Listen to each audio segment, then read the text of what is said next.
పేరిట రాష్ట్రంలో అధికారంలోకి వచ్చిన కాంగ్రెస్ ప్రభుత్వం మళ్ళొకసారి బీసీ సమాజాన్ని మోసం చేయాలని చూస్తోందని కోదాడ మాజీ ఎంపీ చింత కవిత రాజారెడ్డి అన్నారు. తన నివాసంలో మీడియా సమావేశం నిర్వహించి మాట్లాడారు.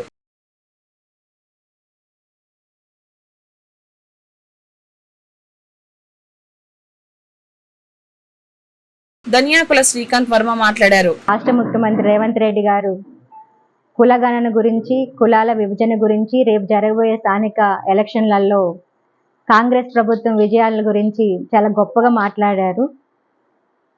కానీ మాటలకే పరిమితమై 6 గ్యారెంటీలను తొంగలో తొక్కి స్థానిక ఎలక్షన్లలో ఎలాగైనా పార్టీ సత్తా చాటాలని చెప్పడం రాష్ట్ర ప్రజలందరూ కూడా ఒకసారి ఆలోచన చేయాలి.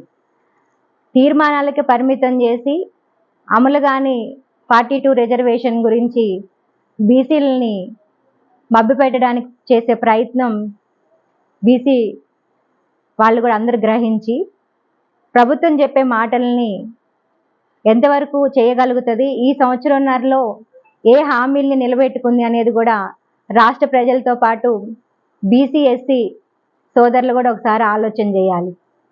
కేసీఆర్ గారి ప్రభుత్వం ఉన్నప్పుడు అన్ని కులాలకి సమానమైన న్యాయం జరిగి మనందరం కూడా తెలంగాణని బంగారు తెలంగాణ లాగా తీర్చిదిద్దుకున్న తరుణంలో ఒక చిన్న పొరపాటు కాంగ్రెస్ రావాలి, మార్పు రావాలి అనే ఒక నినాదం ఈరోజు మళ్ళీ అగాధంలో మళ్ళీ మనం అందరం కూడా తెలంగాణ రాష్ట్రాన్ని ఎంత అగాధంలోకి నెట్టుకున్నాం అనేది కూడా రాష్ట్ర ప్రజలకు తెలుసు.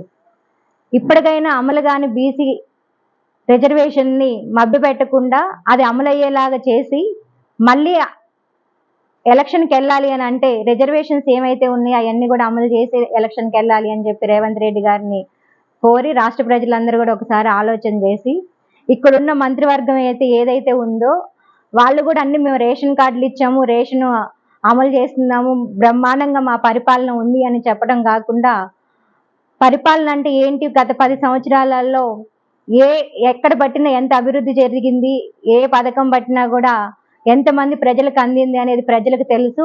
ఎంత వ్యతిరేకతని ఇప్పుడు ప్రజల నుంచి ప్రభుత్వం ఎదుర్కొంటుందో మీ అందరూ కూడా గ్రహించట్లేదు. కానీ రాష్ట్ర ప్రజలందరికీ కూడా మీరెంత చేతగాని ప్రభుత్వం అనేది ప్రజలకు తెలుసు. మీరు ఎన్ని మాటలు చెప్పినా కూడా జనాలు నమ్మడానికి సిద్ధంగా లేదు. ఇప్పటికైనా మాటలు చెప్పడం బంద్ చేసి మీరు ఏదైతే 6 గ్యారెంటీలు ఉందో దాన్ని అమలు చేసి జనాలలో నమ్మకాన్ని మీరు కూడగట్టుకోవాలి అని అంటే బీసీ రిజర్వేషన్ ఏదైతే ఉందో దాన్ని అమలు చేసిన తర్వాత మీరు నిరూపించుకున్న తర్వాత జనాలు నమ్మేలాగా మీరు ప్రభుత్వాన్ని పాలించాలని కోరుకుంటున్నాను.